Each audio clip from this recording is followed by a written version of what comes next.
Praise God. Thank you for watching and tuning on to me on YouTube again. Praise God. I have a little something on my mind, I'm trying to just do this right, and I'm just trying to keep it real right now. Because I've been seeing Juanita on, Church Channel kind of recently, and it's like every time I seen it, like it just remind me of the thing what she had went through when she was married with Thomas Weeks years ago, and I just have to just share that with you real quick. I'm gonna get in the word. I'm getting the word. I hope I don't run out of time on this, but I just gotta keep it real. And then, in spite of what I went through, I'm gonna talk about that also. But the first one I want to say, when I first heard about that Thomas Week jumping on Juanita and everything, and all this chaos and drama, I heard it on the radio. During the time, I can tell you where I was. I was on the 105 freeway driving an 18-wheeler truck hauling materials. I had some sand, I believe that's what it was, sand or some pea gravel, a 3/4 rock. One of them, I had something in the truck. I had to go deliver to the cement company at that time when I was hearing this. I don't know if it was from Michael, I forgot his last name, or from Kevin Nash on the radio, whatever, I'm like, are they joking? Are they playing around? I'm like, I kept hearing and hearing and hearing. I'm like, can't be it. Can't be him running from the police. And I'm here, kept hearing stuff and hearing and hearing. And I said, can't be. I said, I'm going to pull this truck over because I ain't trying to run nobody down. I ain't trying to kill nobody right now. But I'm like, are you serious? But I had to get on back on the road and I had to drop my little load off. And it was like at that point, as I kept on hearing it over and over, even at home, on TV, on the news. It just made me go to that point like, what is I'm going to church for? I don't want to go to church no more. Why even go to church? That's supposed to be a good example and everything. I'm like, why go to church? Don't you know I almost stopped going to church because for hearing all that, what was going on? I'm like, he run from police, he beat up Juanita and all this chaos was going on. I'm like, she's really powerful, in the word. I love the way she teaches the word and prophesy and everything. It was just a great anointing for me, hearing her. It was just like, then I was wound up buying the Thomas Week book, before I even heard all that. And it was really awesome, about his kid and everything, how, what he did with the penny, and how that become, got to multiply and everything. All that he went through with his kid and everything. Then I turn around, I see Juanita's name in the book. I'm like, this ain't have nothing to do with her. This is about this man, his life, what he went through, probably way before you with her. Why she got to be her name all up in the mix of his stuff? This is about his life, what he went through. Why y'all trying to be in the way of somebody else's stuff? And not in the way, but I always want to take credit for somebody else's stuff when he wasn't even there. He's talking about his stuff, when he was around, what he been through. This ain't got nothing to do with you. It's like, that's crazy. But anyway, I'm just trying to get off of that. Pray for me. I'm going to pray for myself too, because I'm just trying to keep it real. I'm just speaking on it. I seen on, Church Town and everything, and then she's speaking, and then I turned on YouTube and looked at that and seen Thomas Week married to somebody else. I said, wow, if he got issue, that same issue, he hit one woman, he's gonna hit another woman, no matter what woman it is, she in church or not, I don't care who it is, if he ain't got his own issue fixed and that problem fixed within him or out of him, through the grace of God helping him, he's gonna keep doing the same thing over and over. He's gonna, beat the next woman too. He got that issue. God needs, to help him in that area. That's why I said we all not perfect. We all fall short. We got to go down to that far, that point. You don't need to be with that person. That's why it's good. Keep being friends. Keep going to church. Ask God in the midst of it to show you about that person. So what they go to church. So what they in the word of God. So what they go to the same building you in. You still got to pray to ask God to show you more about that person. He could have some past issues. You could have some past issues too that she brung up in a relationship. Like I seen her on YouTube. She was about Juanita threatening her husband or threatening Thomas Week, whatever. They were talking about it in church, when she had the brick or something behind her back, and Thomas said, put that brick down. It's talking about it in church, what they went through. She talking about this came up out of her and all that. I'm like, why you even discussing that in church? That ain't no uplifting spirit for Jesus, on Jesus' behalf. Why you bringing all that nonsense? Everybody clapping. You talking on their level. That's because they haven't even grew from that area yet. They probably still going through whatever. That's why they up there clapping, yeah, and all this, laughing. The stuff wasn't even funny. Now, to me, it wasn't. So it's like, why are you talking about all that? Because it's still in you. Evidently, it's still in you. You know, that controlling woman still in you, you know, or something. You know, and I'm like, you know, trying to change a man from what he, you know, for wearing, trying to wear, I mean, putting him in checker clothes, checker pants, whatever, you know, let that man be a man, let him let him wear what he want to wear, you know.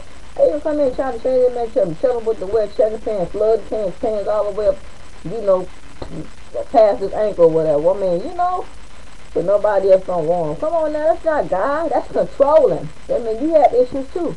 That's why I say go both ways. Pray for one another. Ask God but to show you that first before you even get married. I mean, the wedding was beautiful and everything. I seen John Hagen and everything at the, you know, wedding doing their thing, you know, and he was there to do their little vow, whatever.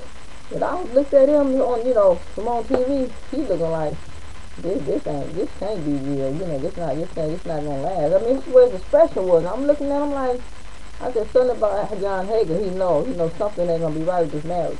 I said that to myself.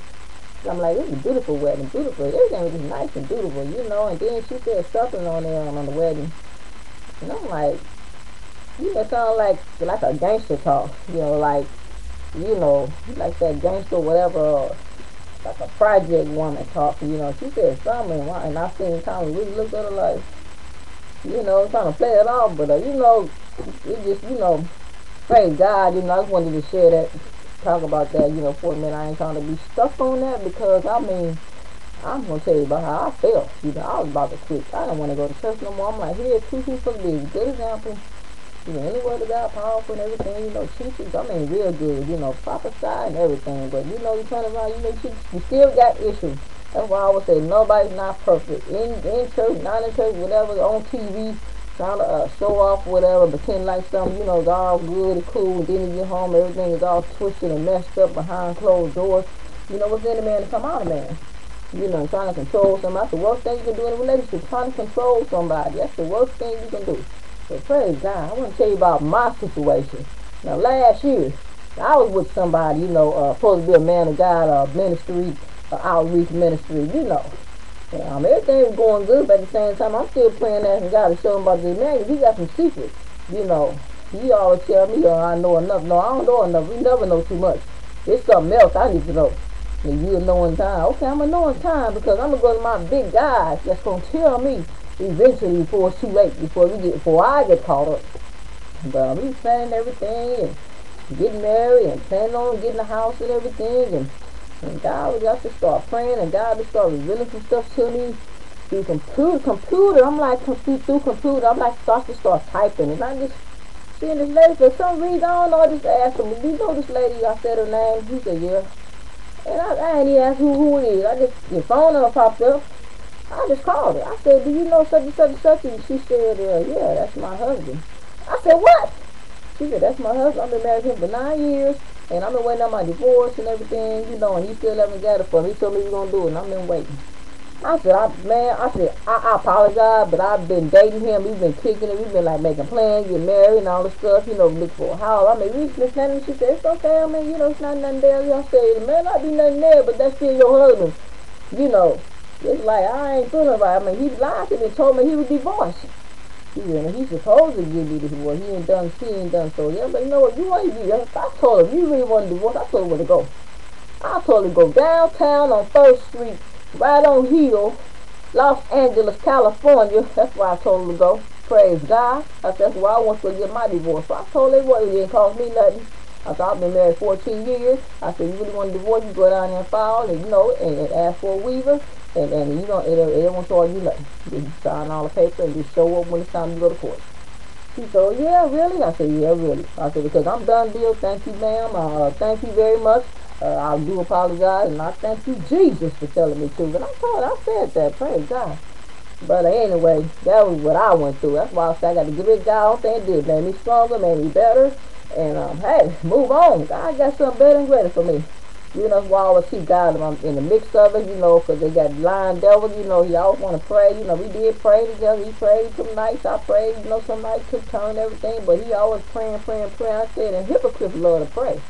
You know, hypocrites love to pray all the time. Every time you do something wrong, you ready to go pray. I'm ready to pray. I did something wrong, I'm ready to pray. Hypocrites, they love to do that. But and that's the biggest one, a hypocrite. You know, but I just thank God I'm free now. You know, right now, you know, I've been hearing that he's going through problem, whatever, car broke down, whatever, cost this and cost that. And, you know, he can't afford to get it done. And hey, that ain't on me. I'm blessed. Praise God, I'm blessed. And God got better plans for me. I mean, my car's still rolling, everything. I'm rolling, you know, I'm still working. Praise God, hallelujah. I mean, I'm better, stronger, and I'm going to keep on being strong and keep on having God first and praying about the sneaky devils. Praise God. Even the devils go to church and all that pray. Praise God. But I'm real. They don't know who they messing with. They're giving me because I got a big God I can go to in a second. They don't know who they're messing with. They think they know. They think I'm going to beat them up. That's what I said. That's what you think? Yeah, I know you're going to beat my wife. What did God say? I don't know, but all I know is I know. What you know, hon? Okay, I'm going to see what God going to say. God didn't put it in me for me to just show me you're going to be my husband. So, therefore, it didn't happen. Praise God. Hallelujah. Realize. Yes. Anyway. Thank you, Jesus. I'm so happy. But anyway, I just wanted to share that with you. I also want to share this word before my time is up on here. I wanted to read about some it's Mark chapter 12, verse 38, 39. It says, beware of these teachers of religious law, for they love to parade in flowing robes and to have everyone bow to them as they walk in the marketplace, and how they love the seats of honor in the synagogues and at banquet. You know, it's like being something like a pulpit, like, you know, doing your thing in the pulpit, but behind closed door, you something else, you a mess. You know, the real deal come out of you behind closed door, but you in church and not on pulpit, you know, you want to, you know, prophesy and all the stuff, whatever. God sounds good, preach, whatever, hallelujah, praise God, whatever. But I want to say, Jesus warned against trying to make a good impression. These teachers of religious law were religious hypocrites who had no love for God. True followers of Christ are not distinguished by showy spiritual reading the Bible, praying in public, or following church. Can be phony if the motive for doing them is to be noticed or honored. Let your action be consistent with your belief. Live for Christ even when one is looking. It's possible to obey the detail of the law, but still be disobedient in our general behavior. For example, we could be very precious and faithful about giving 10% of our money to God, but refuse to give 1 minute of our time helping others. Tithing is important, but giving a tithe does not exempt for us. Fulfilling God's other directive.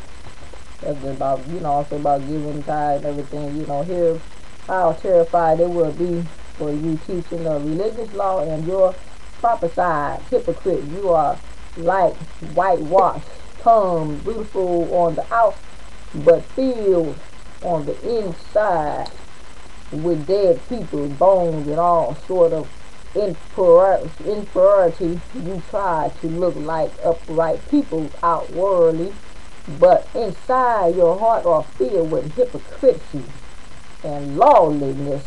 You can read that in Matthew chapter 23, verse 27 to 28. I just want to, you know, read that, you know, out this, you know, and Jesus Said book again, you know. I just want to show you what I'm reading out of Jesus Said book. But anyway, it's a good book. It's about what Jesus said all the way through. Praise God. But you know, what's in here is also in the King James Holy Bible also. But I just want to, you know, share that with you. And I want to pray for those that's watching, you know, hey, you know, just keep on steadfast and pray and ask God what you want. Ask God when you is with that person, whatever. Ask God to show you about him, because he will.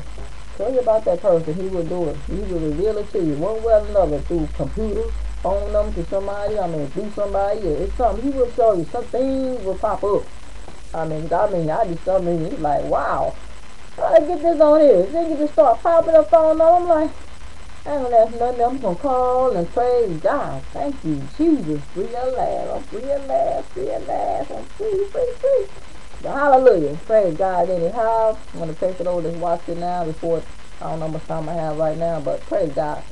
Heavenly Father, I pray for those that's watching. I pray you'll bless them and keep them and strengthen them in every area of their life. Lord, I pray that they'll just be strong and keep going forward. If they're in a relationship or finna get involved with somebody, I pray they'll just keep you involved and keep you in their business in Jesus' name, and ask them, to pray and ask them about that person in Jesus' name, and let you be the guide and the lead to show them about, help them learn to see about that person before they even get really involved with it, before like marriage, whatever, Lord Jesus. I pray that you just step in and show them before things get all out of hand. Because what's in the dark will come in the light in Jesus' name. I just pray that each and every one of you will be blessed.